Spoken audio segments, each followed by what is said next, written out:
Yeah, I think, yeah. we have a quorum now. Okay.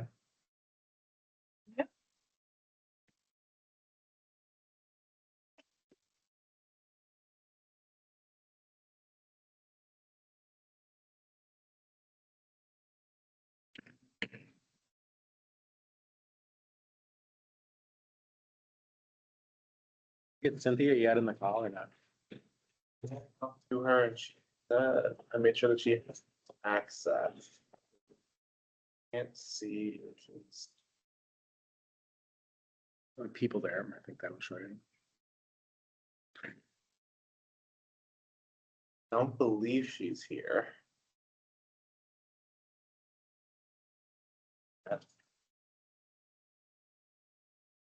No members of the public out there? No.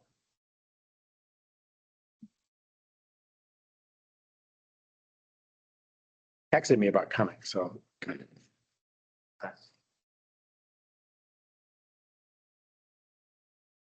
maybe send her an email, the invite part, Adrian, This is so good. Okay. invite someone.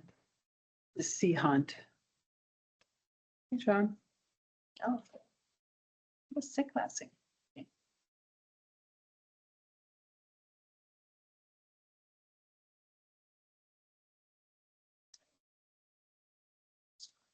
That calls her and she's, you don't have calling enabled for the volunteers. Hey,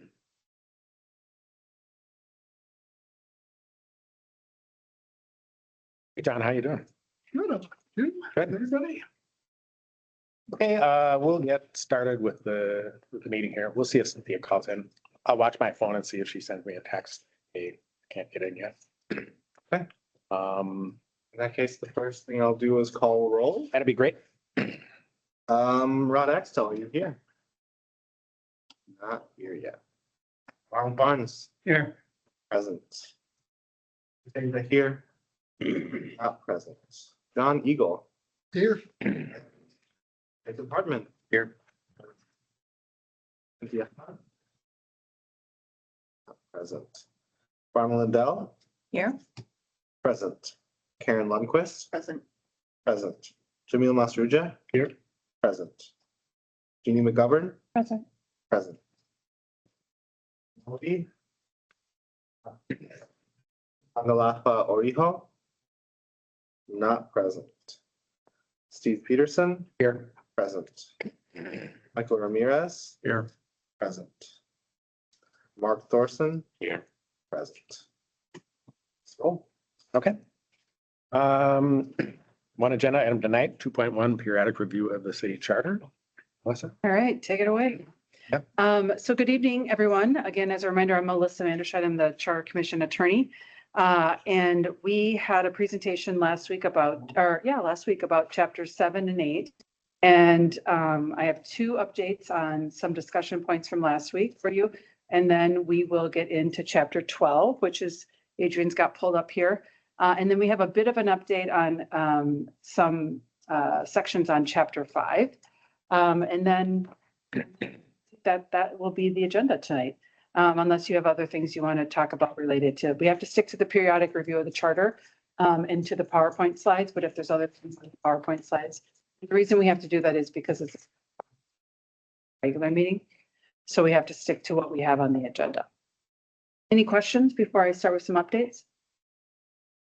All right, so with regard to 7.10, which was, I just mentioned last time about negotiable instruments, P cards, electronic funds transfer. I wanted to give you an update that the finance department has been doing some research and still working on the wording. They've reached out to several other charter cities to see how they're handling this, because a lot of times the language is very, very similar in other charters. And so they reached out, they're still working on it, and they plan to bring an amendment in April, or we bring an amendment in April. All right, and then any questions on that? Okay. I'll just offer one of the things that you all had talked about was P cards, and then another thing we talked about, Lori and I, after the fact, Lori Economy Scholler, our CFO, was whether we should also potentially add credit cards in general. So wanted to be as fulsome as possible and durable for the future. And then the other one was 7.17 on slide 35. There was some discussion internally. I believe it was Ron, I think it was you, Ron, that brought up some ideas related to net debt and some questions about net debt in that term. So worked with our bond counsel, and we have some draft language that we're reviewing to clarify that and plan to bring that in April as well. All righty. Okay. So we'll jump into chapter 12, if that's all right. Chapter 12 is a miscellaneous and transitory provisions is the name of the chapter. So it covers a wide range of topics, and you will see how wide that is when we get into it. Let's go to section 1. So the first meeting of January, the city council designates an official newspaper. Much of state law still requires that things be published in the newspaper. There was some loosening up recently to allow it to also be on its website, which we have always, in my recent times done as well. So for example, all of our public notices are on a notices page on our city website, along with live links to all the other salient details. But we are still advertising in the newspaper, and we publish not only our notices, but also our ordinances there. And the newspaper that the city council has selected is the Sun Current. There are some other statutes that are in state law about the official publication or the official newspaper and distribution and that sort of thing. So we periodically analyze whether the Star Tribune or another newspaper would meet those requirements. And we still have a Bloomington local newspaper, and it continues to meet the requirements of that designation. So that continues to be the staff recommendation, and that's what they adopted in January. Any questions? Increase the font so we can read it. I'll let you, I can give you Mike Hanks's phone number. Would it be, and I don't even know if it would qualify, but city's newsletter goes out to all residents or all households, correct? So Chair and members, the Bloomington briefing, I think is what you're referring to.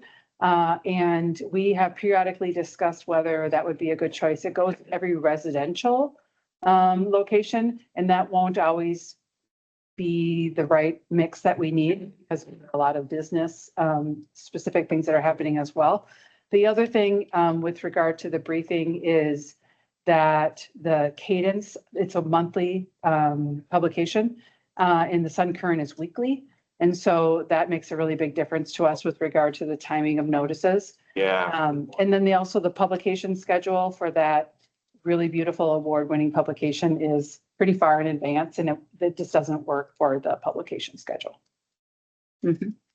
Sometimes though, you'll see a box with some sort of like coming soon legal information. So when we know about something that is going to be static and change, we try to get it in there. Questions? So oaths of office, you will periodically see when new police officers start or new council members started. You saw it if you watched the January meeting. When the new city manager started, he was sworn in. And so this is essentially the oath that's required for those officials, those officers of the city. Any questions? The city clerk typically administers that oath. We did some additional research and determined that the police chief could administer that oath for police officers. And so he does that now. What level of employee in the city is considered an officer? To date, during my time here, we've interpreted it to be police officers, firefighters, council members, mayor, and city manager. Or that level of the organization. I'd have to double check, maybe also city clerk. I have to double check on that. Any other questions? All right. Slide. This is very common in the law and in any sort of corporation, frankly.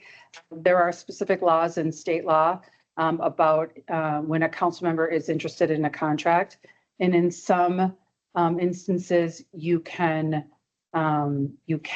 contract with, so for example, if a council member is selling property and the city wants to buy that particular parcel, and that's the best parcel and whatnot, there are procedures to overcome the conflict. Those are rare, but typically what you see here is that no officer of the city can have a personal financial interest or otherwise benefit financially from a contract. So how this plays out is at a city council meeting, you'll see a council member abstain from the vote and not vote, and they'll say that because they have a financial interest that they can't remedy. The law unpacks that a little bit more. So, for example, if somebody has an interest that is no more than every other member of, so for example, like a credit union, if they have the exactly same interest as every other member of the credit union, the law speaks to, how to handle that vote and things like that, that are so diluted and not personal to that individual member. The law specifically has addressed that over the years.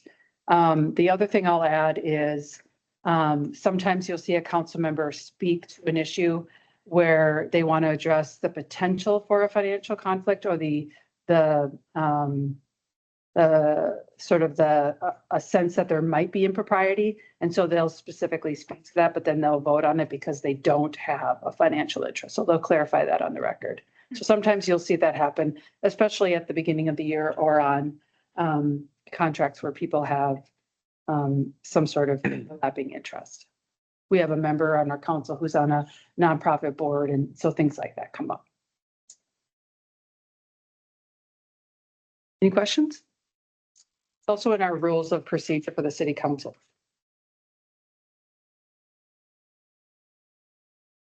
Special bonds.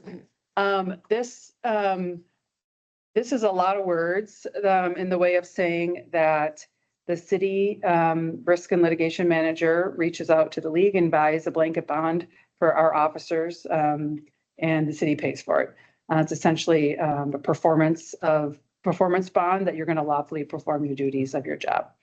The law allows that the city can pay for it. At the very bottom, the premium, and did a bunch of research with our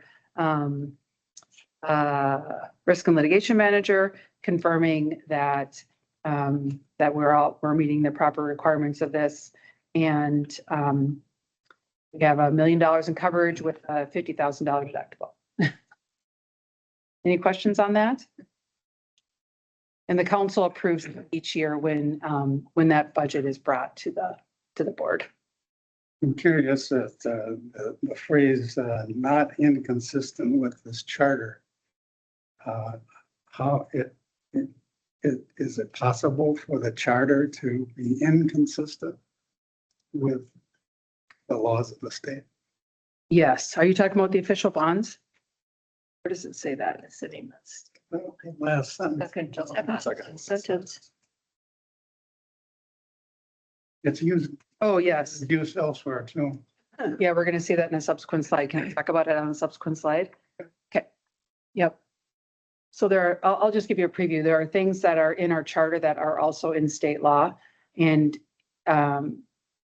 so you have to remedy those potential conflicts and decide what the charter city has to abide by. Any other questions? All right, next slide. So sales of real property in the city, by this charter provision, when the city wants to sell land, we have to sell it by ordinance, which means notice, public hearing, and whatnot. It has to be done by ordinance, so there's a fair amount more process involved. Similarly, this provision requires that the proceeds of that sale have to retire any debt. And if there is no outstanding debt, then the council can designate by resolution where to put that money, those proceeds. Is there a commission involved in like in a usual sale? Commission, chair members, I'm not understanding a A commission. real estate agent? Oh, a commission. Let's see, chair members, when the city sells real estate, what we real property, or when we buy real property, we typically work with an outside, not always, but we often work with an outside law firm because they have real estate paralegals, which we don't have in-house here. So they will handle the actual closing for us and prepare all the closing statements. And if there is a commission involved, that is addressed in the purchase agreement or the sale agreement. And, it's a part of the negotiated transaction. Well, I see that the sale is not one of the things the city can use before they allocate it to something else. Right, they have to pay, you have to use the proceeds to pay for any debt. Yeah.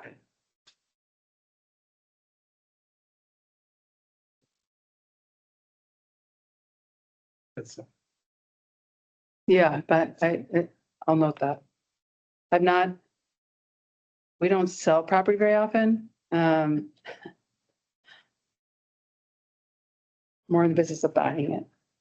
So there's an example I've seen in the past though, where the city, as part of like a street improvement project, acquired some land for like a right turn lane, and the shape of the piece of land that they acquired, they needed part of it. There was a parcel that they could buy, but they needed part of it.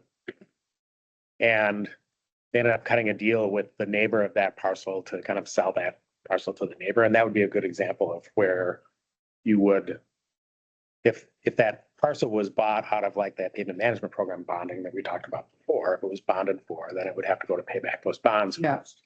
prior to just spending the money on something else. Sell it Yeah. if you Yep. didn't do that. Any other questions? Slide. Vacation. You should think of this not as a trip, but as the term vacate, which, so means like give up. So this requires, that if the council wants to vacate,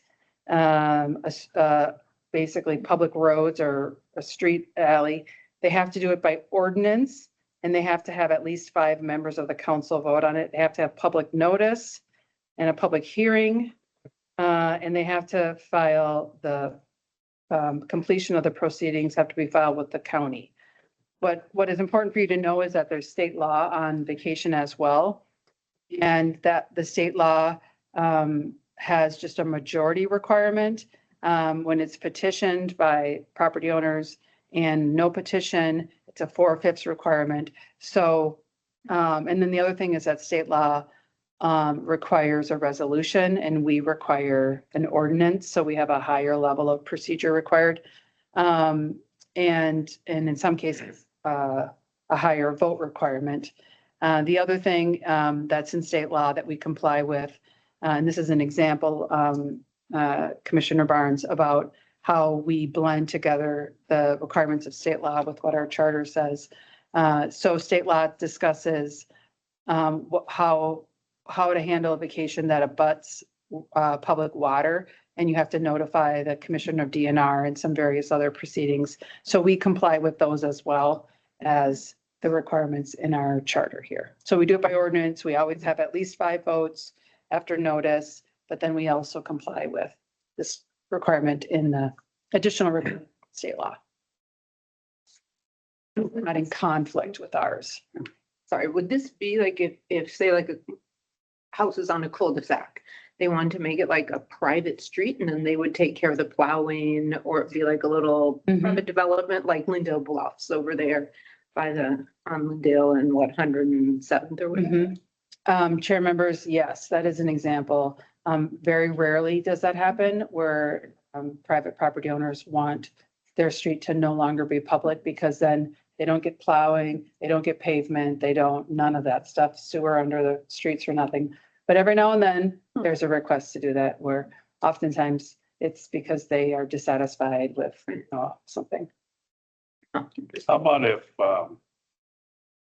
a city street normally maintained and plowed and so forth by Bloomington becomes more of a region or a county?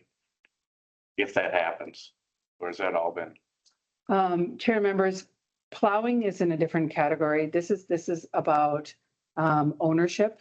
No, okay, so let's say like Lindale is we talk about that being a county road. I was kind of referring to, it's still a city street that, I was just trying to think of another example of where this might be used or where it Okay. might happen. So I was curious if when a road goes from, being referred to as a Bloomington street versus a county street, Mhm. or is the county thing really more in terms of,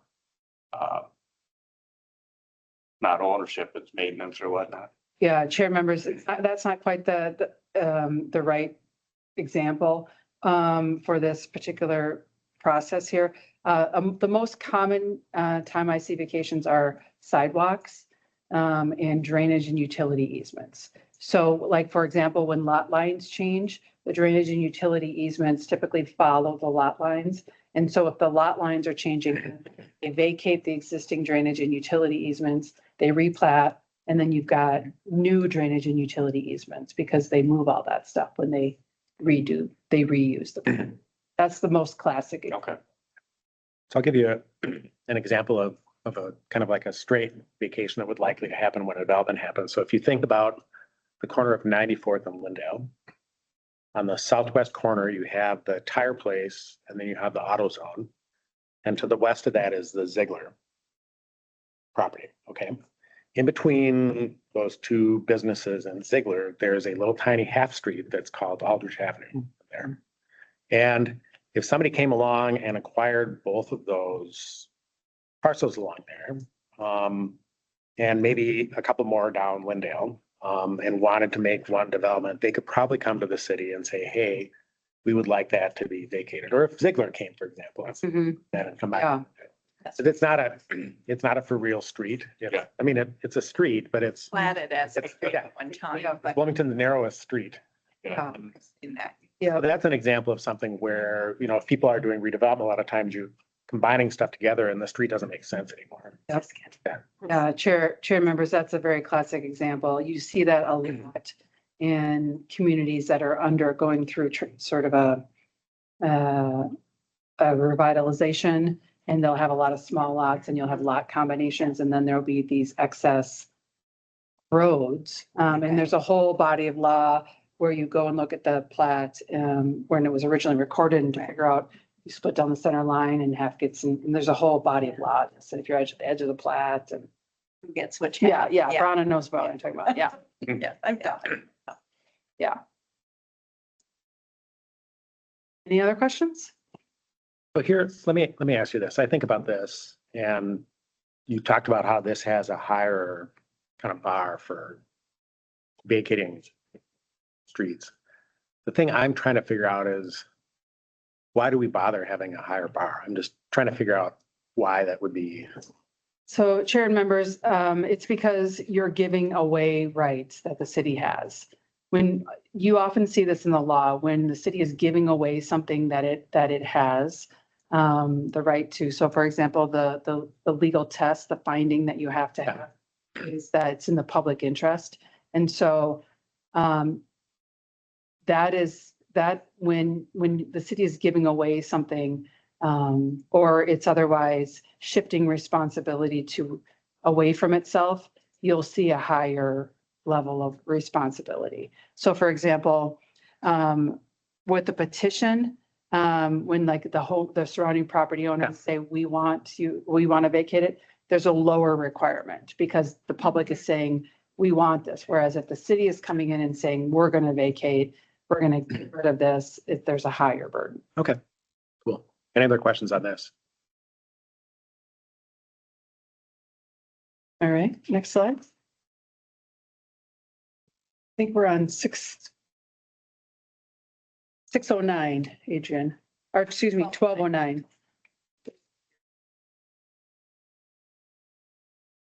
All right, I want to just note for the record, Chair, that Cynthia has arrived. You hearing us, Cynthia? Cynthia, Commissioner Hunt has arrived. You're muted though, so we're not hearing you. Muted herself. You want to unmute yourself, Commissioner? There, sorry about that. It took a while to figure out this version of, is different from other teams' versions. Oh, Oh, The government version. the government teams. Sorry about that. It's 12.09, we're on page 46 of the PowerPoint. So this is similar to what we were talking about before. There, chair members, there are general laws that are applicable to all cities. For example, we talked about election law, like the general election is on this date. And so we all have to follow those requirements. And in the charter, a city charter can also speak to all kinds of issues, all kinds of topics. And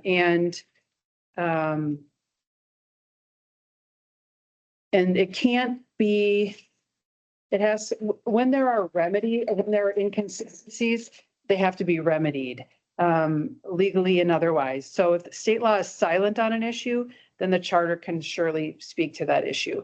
But if the charter and state law are speaking to the same issue, then you have to unpack it and make sure that the state law hasn't tried to preempt any law in that area. And if you can try to read the two as both being possible to meet the requirements of both. So we regularly have to engage in that process. Excuse me, sometimes the law will specifically, state law will specifically say that cities are allowed to take further actions, can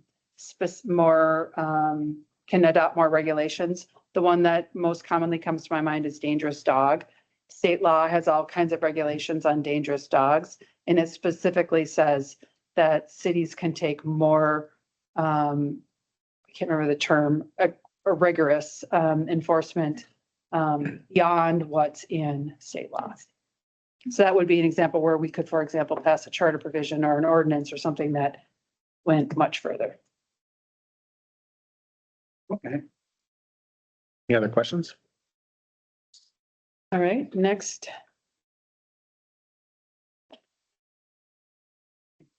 This is leftover from, it said, everything that was in place when, that wasn't inconsistent with the charter when they adopted it is still in force. I don't have much more background on this, other than like the law that was there before is still in place, even though they adopted a charter midway through.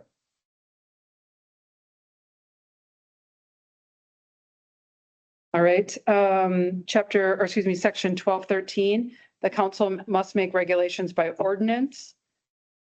So you'll see examples of us acting by ordinance. You've heard about a couple of them tonight. You'll look at our city code that contains all the ordinance. The ordinance is like a local law. So our city code is made up of ordinances. And this is saying that when the council wants to pass laws, it has to do it by ordinance. Questions? All right, rolling right along, Adrian. 1214 fines and penalties. This is saying that all the fines, penalties, forfeitures from any violation of an ordinance in the city code are paid into the treasury, the city treasury, the city. And you heard a lot about those funds last week. Does, Mr. Chairman, does return make sense?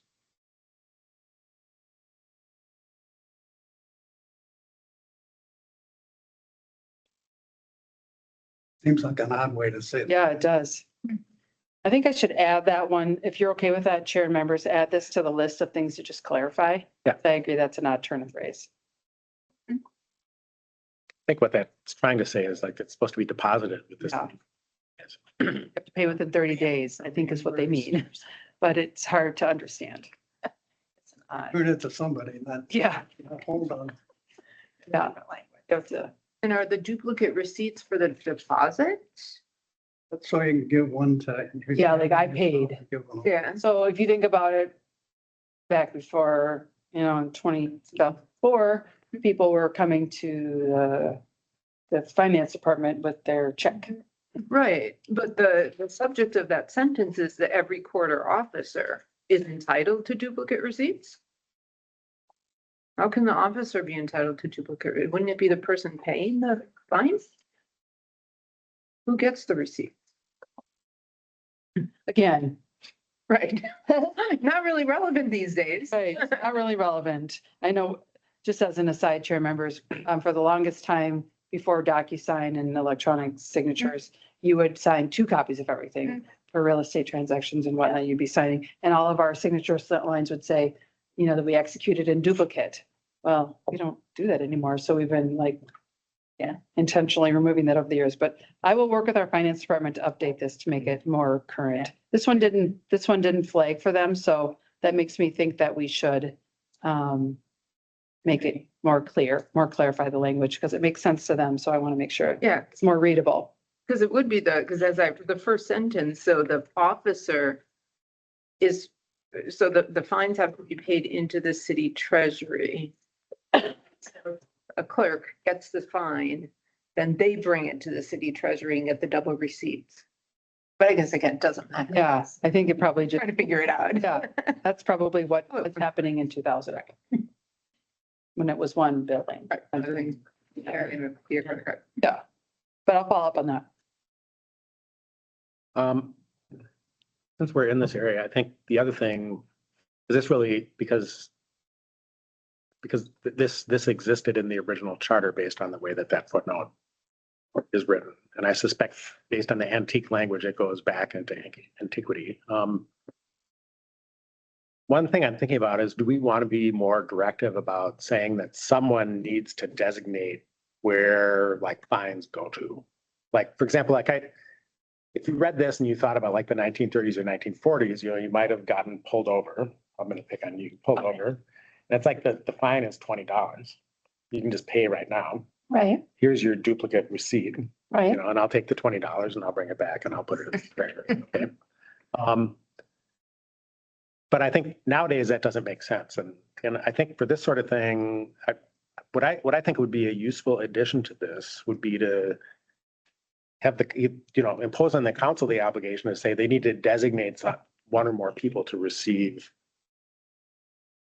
these payments. Mhm. So that it's not like some police officer deciding I can collect fines. Right. And, chair members, in reality, all of that money, when it comes in, goes to the treasury. So even our like our funds that we get from Hennepin County, they go into the general fund. Yeah. So it's I'm just suggesting naming that the council should affirmatively name who are the people who are authorized to receive fines. right. And chair members, you see that in other places in the charter as well, where we specifically name somebody as having a role. Yeah. Yeah. Okay, take care of that. We'll bring it back in April. All righty. And then 215. This is civil penalties. Without getting too into the weeds, charter cities have given themselves many charter cities have given themselves the authority to issue civil penalties. And this is the framework by which the city of Bloomington has decided to do that. So essentially what this means is that where there are violations of our ordinances, our certain people in our city code, certain positions in our city code have been authorized to issue fines for violations of our city code up to $2,000. And it also provides in here that there's a procedure for having essentially challenge it. And we have all of that procedure in our city code.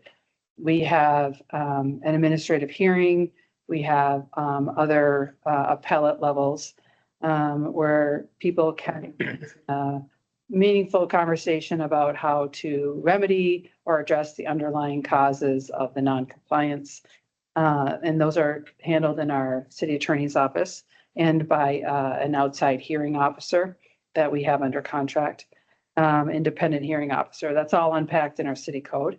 And then this second section, subdivision 2, authorizes assessments after reasonable notice and an attempt to seek voluntary payment. The charges can be assessed to the property. So you'll see that at the very end of the year, that process, and we have the council passes a calendar of the cadence of this. And there's also another set of opportunities for people to appeal. They happen with an independent hearing officer down in the Dakota conference room. And folks get yet another opportunity to try to remedy the situation or pay or there's a handful of repeating reasons why people don't pay and it gets to that assessment level. So we try to tackle what those are. And then I will just offer that if we're seeing repeating violations, going back to even the subdivision 1 time period, and Adrian's familiar with this as well, we flag those. There's like 3 or 4 repeating violations that we see overwhelming majority of relative to the other citations. And so we have raised that up to the relevant departments that are most directly related to those violations, and they add them to their work plan, and they're systematically analyzing whether our code requirements are out of step with the times. So it might not be always the most obvious sort of at a high level when you're looking at a work plan, but just for you all to know that that's what's happening behind the scenes when we're seeing there's like 2 or 3 specific citations that are very much repeating. And so we've raised those in those 2 instances. I'm thinking of community development. They're analyzing them and they're on their work plan to potentially bring to the city council to change the law. So just a sense of like what their process is internally. Similarly, if this is a little off topic, but just since we're talking about it, similarly, if we notice that there's a lot of repeating requests for variances or other like repeaters or people are repeatedly asking for a change of circumstance for a particular requirement or a code, that's a flag to staff to ask, do we need to change our code? So just to know that that kind of analysis is happening at the staff level to make sure that our codes continue to be relevant.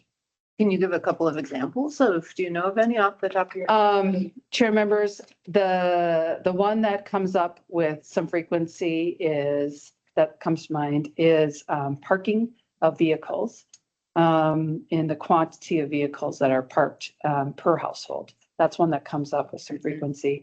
And so unpacking what are the causes of the quantity of vehicles, what is giving rise to like why doesn't it work when it, what's changed in our housing community that this no longer is working under our code? What is giving rise to the quantity of unlicensed or expired tab vehicles? Why are they sitting there for so long? So things like that. But there's a lot of vehicle situations. I imagine utility trailers and RVs. Yeah, like the RV. Yeah, that's another, You know, the whole thing. there. that's another one. Got to park it in your backyard. Or work trucks. Yeah. Step vans. Yeah, that's another one that we've raised up. So I think historically, someone would drive their work vehicle home and it was a sedan. And you wouldn't know any difference. And so now we're hearing from folks that whose work van is not a sedan, it's a commercial vehicle. And trying to figure out a way to manage, to modernize the interpretation and address sort of where the disconnect is. Any other questions? I had one thing on this that, because now now we're getting to the charter changes that I remember happening. Yeah. This is one of the early ones, 1996. And so this is 30 years old at this point, and that $2,000 number, you know, what I'm wondering if the commission is interested in is if we just adjust that for inflation. Or is there something above that that prevents that from getting bigger? So chair members, I'd be happy to bring back more research to you in April on that dollar amount. The legal, I don't know, I don't think test is maybe the right word, but sort of the legal standard that comes into play is excessive fines. Yeah. So for example, you could get a $2,000 fine for peeling paint. And would that make sense to be a $5,000 fine for peeling paint? But wouldn't that be the council's decision to decide that? I mean, the council doesn't have to adopt an ordinance that sets the fine at the maximum number. Chair members, the max that's in here is repeated in city code. There's a schedule that's used. But I'm not familiar, I will do the analysis, but I'm not familiar with any other city that has more than 2,000. And I believe that there's some case law on that, Okay. but I could bring it back in April. Yeah. But I just, keeping that at the same economic level, adjusting for 30 years. Yeah. Seems like it makes sense, but if there's some reason not to do that, I don't feel strongly enough about it to go fight it, but. All righty. Any other questions? Okay. Team, those of you who've been around probably know why this is here.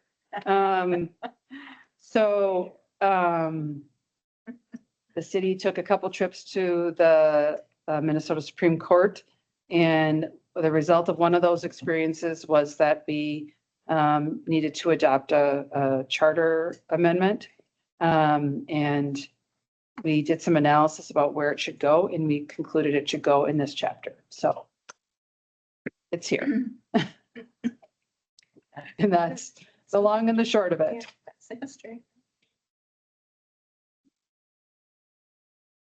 Any questions? Should it state unless first approved by a majority of Yes. Bloomington voters in a state general election?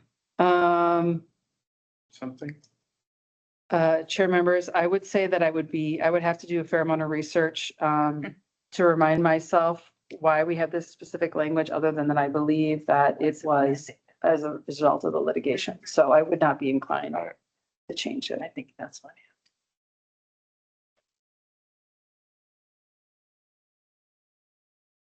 Questions? Anyone would like to know more about all of that, I can direct you to some current articles And really.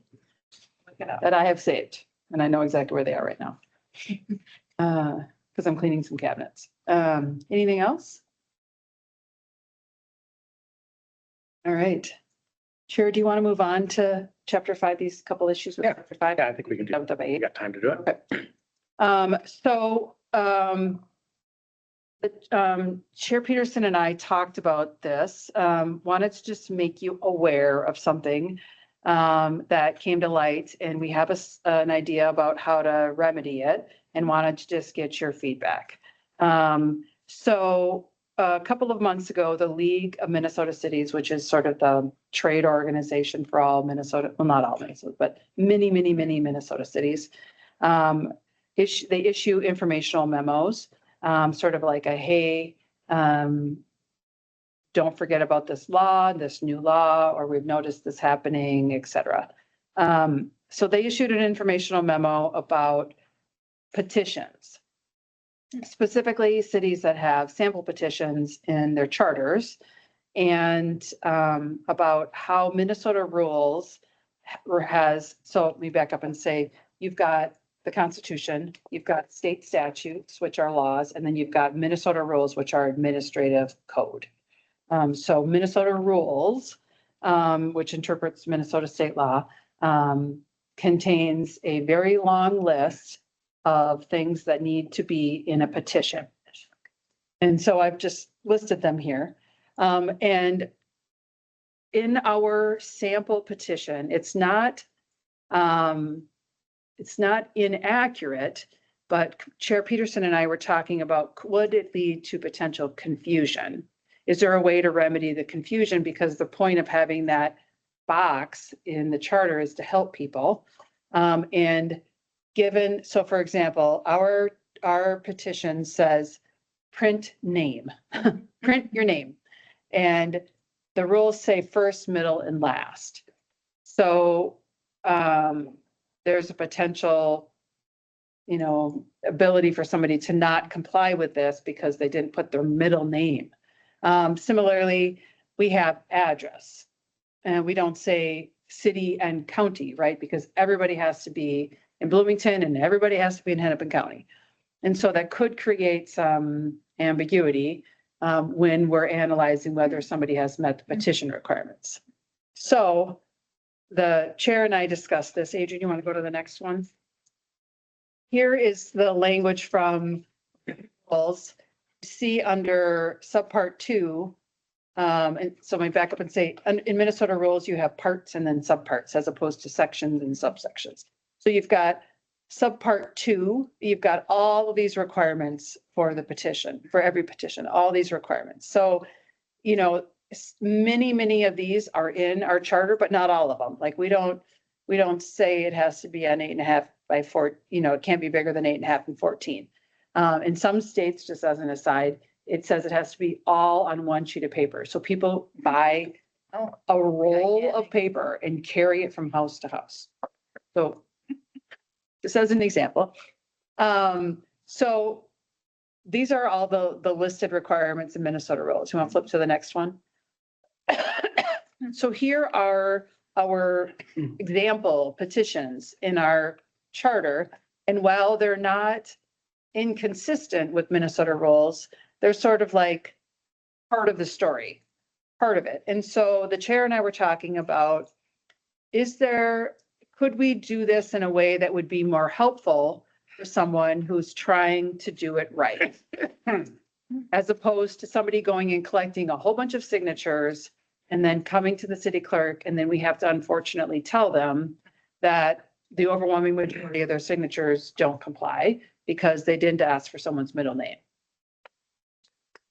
So the chair and I came up with some ideas.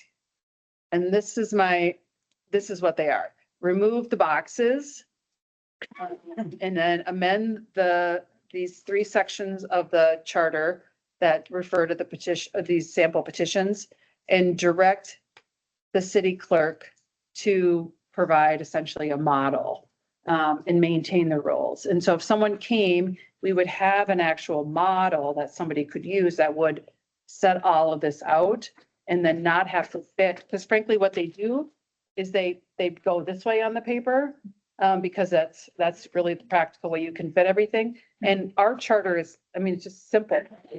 This, so we're squeezing all of this stuff onto this way when it's only ever going to be this way. And so it just ends up being less helpful. And I think potentially creates confusion when, as I understand, one of your objectives is to decrease the confusion. So do you want to pop to the next slide? So here's what that would look like. I couldn't get the actual box to show, but essentially you see here, it's removing the text that's inside that box.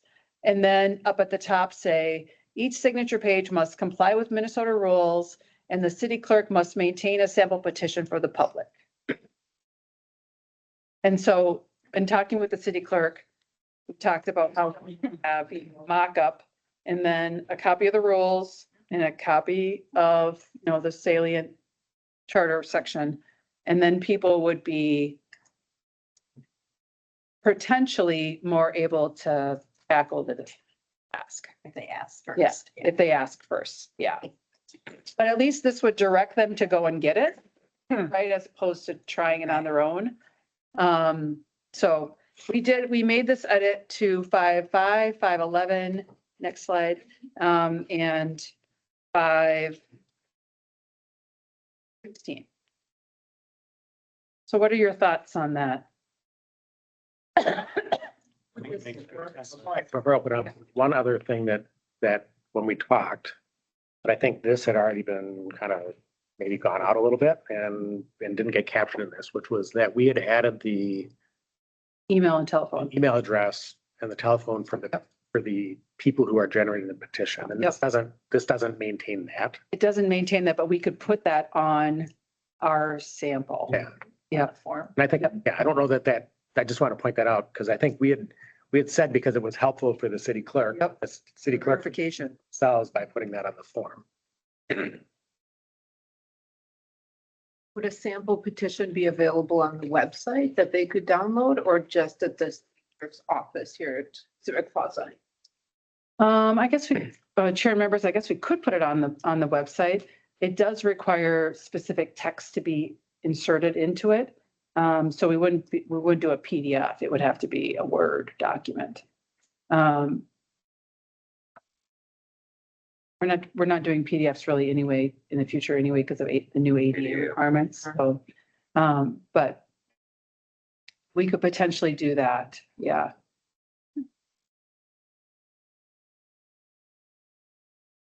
Any other comments or questions on this? Makes sense Makes sense. Yeah. Excellent. that way. Not have to put it all in here. Yeah, You know, just get it seems, and it's going to change, Mhm. and why would you do?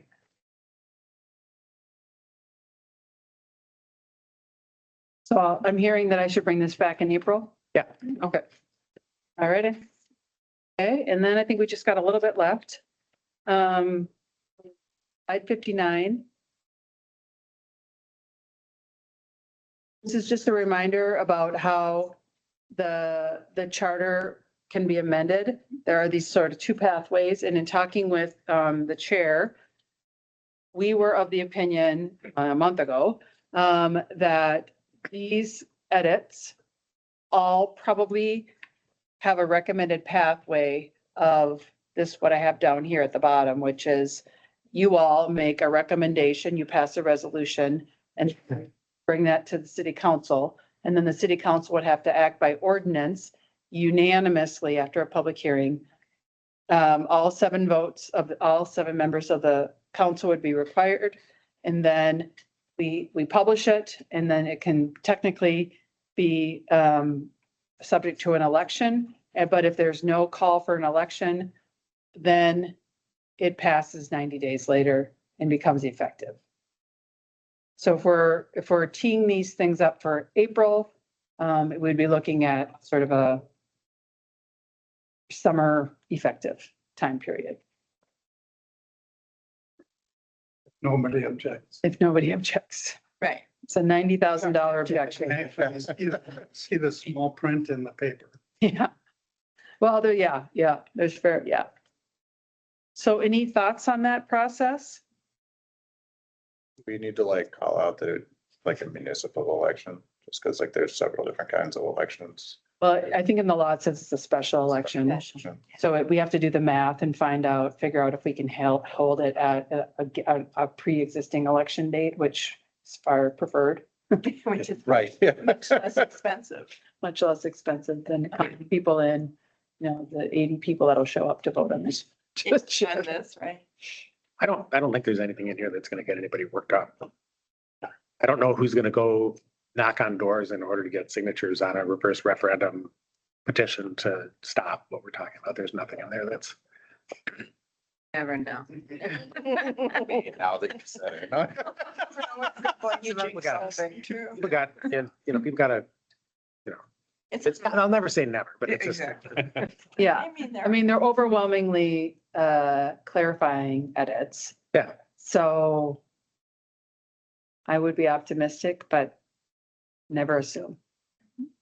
All right, so next slide. This was just me providing the process to you if you need it. So I don't know, I'm not hearing that we need it. And so we would come back, we can skip to the next one. We would come back with amendments in April. I think Adrian already sent out a calendar invite for April 16th.